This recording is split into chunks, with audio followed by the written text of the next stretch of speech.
வர்ற காலத்தில் ஒரு செடி வந்து 1 கோடி தான் 2 கோடி தான் போகும். அதான் முக்கியமாக இருக்குது. அனைத்து வகையான மூலிகை கிடைக்கும். ஒரு சாதம் இருக்குது, மிளகாய் தக்காளி சாதம் இருக்குது, முடக்காத்தான் சாதம் இருக்குது, பரண்டை சாதம் இருக்குது, மூக்கட்டை சாதம் இருக்குது, முடவாட்டு கிழங்கு சாதம் இருக்குது, அம்மன் பச்சரிசி சாதம் இருக்குது, ஆவாரம்பு தோசை இருக்குது, மொசுமுசுக்கு தோசை இருக்குது.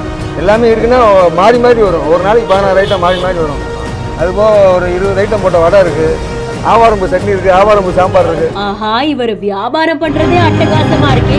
சின்ன பழம் ஃபியூச்சர்ல 2 கோடிக்கு போகுமா? நம்ம மதுரையில ரேஸ் கோர்ஸ் பக்கத்துலயே தாங்க நம்ம மூலிகை பாண்டியனை கடை வச்சிருக்காரு. ரொம்ப நாளா சாப்பிடணும்னு ஆசைப்பட்ட இந்த சப்பாத்தி களி பழம் இன்னைக்கு நான் டேஸ்ட் பண்ணி பார்த்தேங்க. உடம்புக்கு அவ்வளவு நல்லா நல்லெண்ணெய் மிதக்க சுட சுட கொடுத்த வெந்தய களியும் டேஸ்ட் பண்ணி பார்த்தோங்க. அதோட டேஸ்ட்டுமே அட்டகாசமா இருந்தது. டேஸ்ட்மே அதிகபட்சம் 30 இருந்து 50 ரூபா போல இவங்ககிட்ட எல்லாமே கிடைக்குது. அடுத்ததா இந்த காட்டுனதுல இருப்ப ஆச்சரியமான விஷயம், நீர் சஞ்சீவின்னு ஒரு இலை ஒன்று காட்டினாங்க. இதை குருவி கூடு கட்டுமா தண்ணியில முக்கணும்னா ஆட்டோமேட்டிக்கா ரொட்டேட் ஆகுது. இதோட ஃபுல் வீடியோ என்னோட ஹலோ கணேஷ் யூடியூப் சேனல்ல இருக்கு. இந்த செங்குமரி அப்படிங்கிற கத்தாழையை சாப்பிட்டா எப்பவுமே எங்காவே இருக்கலாமாங்க. அதையும் சாப்பிட்டு பார்த்தேன். ரொம்பவே வித்தியாசமான முறையில சாப்பிட வர்றவங்க கிட்ட கையில காசு வாங்காம அதை தட்டை வச்சு அதுல போட்டு போக சொல்றாங்க. மதுரை ரேஸ் கோர்ஸ் பக்கத்துல இருக்கிற நம்ம மூலிகை பாண்டி அண்ணன் கடைக்கு மதுரைக்கு போனீங்கன்னா கண்டிப்பா விசிட் பண்ணி பாருங்க. முடக்கத்தா சாதம், பரண்டை சாதம்னு வெரைட்டி ரைஸ்ல ஆரம்பிச்சு தோசை, சட்னி, சாம்பார்னு எல்லாமே முழுக்க மூலிகை. ஒரு நாளைக்கு 16 வெரைட்டின்னு மதுரையே கலக்குறாரு.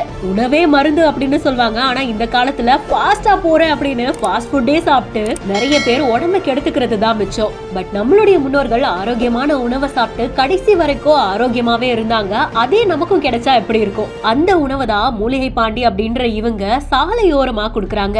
சப்பாத்தி களி பழம், பறவையோட கூடு மாதிரி இருக்கக்கூடிய நீர் சஞ்சீவி, வயசானாலும் நம்ம இளமை பறிபோகாம எப்போதுமே எங்க பாத்துக்க கூடிய செங்குமரி கத்தாழை எல்லாம் இருக்கு அப்படின்ற மாதிரியாகவும் சொல்றாங்க. குடுக்கிற சாப்பாட்டுக்கு பணத்தை திருப்பி கையில வாங்காம அதுக்குன்னு ஒவ்வொரு பவுலா போட்டு வச்சிருக்கிறது இந்த ஐடியா கொஞ்சம் வித்தியாசமா இருக்கே அப்படின்ற மாதிரி யோசிக்க வைக்குது.